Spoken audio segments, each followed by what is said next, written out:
की ताज़ा headline, Iran America Israel की कुछ बड़ी अपडेट। आइए जानते हैं इस वीडियो के अंदर। हेडलाइन नंबर 1, तेहरान ने चेतावनी दी है कि अगर ऊर्जा स्थलों को निशाना बनाया गया तो हमले और ज़्यादा तेज किए जाएंगे।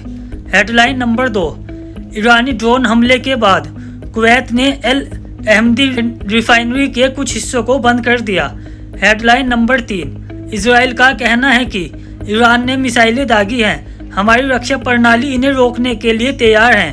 हेडलाइन नंबर 4, हरमुज पर जहाज बचाव की प्रतिक्रिया को देख ऑयल में गिरावट आई। यूरोपीय देशों से ईरान के विदेश मंत्री अब्बास अरागची ने कहा कि इजराइल द्वारा ईरान के साउथ पार्स गैस क्षेत्र पर हमले के बाद तेहरान ने क्षेत्रीय ऊर्जा संरचना पर हमलों में अपनी सैन्य शक्ति का केवल एक अंश ही इस्तेमाल किया है और चेतावनी दी कि अगर ईरान की ऊर्जा सुविधाओं को फिर से निशाना बनाया गया तो कोई संयम नहीं बरता जाएगा। ईरान के रास लाफान गैस संयंत्र पर हमले से कतर की तरलीकृत प्राकृतिक गैस निर्यात क्षमता में अनुमानित 17% की कमी आएगी, जिससे यूरोप, एशिया और अन्य देशों को आपूर्ति बाधित हो सकती है।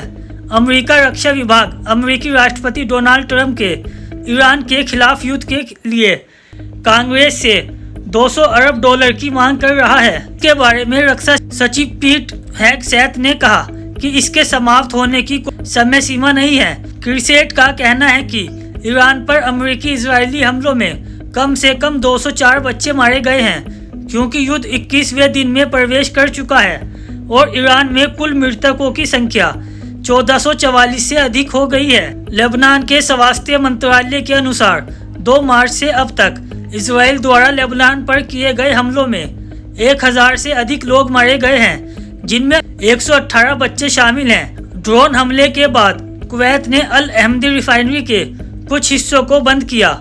कुवैत पेट्रोलियम कॉरपोरेशन ने बताया कि शुक्रवार को ड्रोन हमले के बाद मीना अल अहमदी रिफाइनरी की एक इकाई में लगी आग को बुझाने का प्रयास जारी है।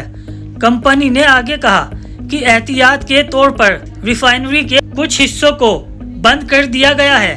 किसी के घायल होने की कोई खबर नहीं और आपातकालीन टीमें स्थापित सुरक्षा मानकों के अनुसार स्थिति को नियंत्रण में लाने के लिए सक्रिय रूप से काम कर रही है।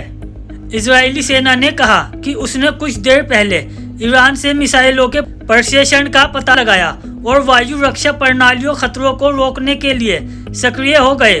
सेना ने बताया कि मोबाइल फोन के जरिए आम जनता को चेतावनी संदेश भेजे गए हैं। सेना ने कहा, चेतावनी मिलते ही सुरक्षित क्षेत्रों में प्रवेश कर रहे और अगली घोषणा तक वहीं रहे। सुरक्षित क्षेत्र से बाहर निकलने की अनुमति केवल स्पष्ट निर्देश मिलने के बाद ही दी जाएगी। हॉर्मुज़ को अवरुद्ध होने से बचाने के लिए देशों द्वारा सहयोग की पेशकश के बाद तेल की कीमतों में गिरावट आई। यूरोप के प्रमुख देशों और जापान द्वारा हॉर्मुज़ से जहाज़ों के सुरक्षित आवागमन को सुनिश्चित करने के प्रयासों में सहयोग की पेशकश और अमेरिका द्वारा तेल आपूर्ति बढ़ाने उपायों की रूपरेखा प्रस्तुत करने के बाद तेल की कीमतों में गिरावट आई है। शुक्रवार सुबह ब्रेंट वायदा 1.3% गिरकर $1.729 प्रति बैरल पर आ गया। गुरुवार को तेल की कीमतें लगभग $119 प्रति बैरल तक पहुंच गई थी और बाद में लगभग $109 प्रति बैरल पर स्थिर हुई।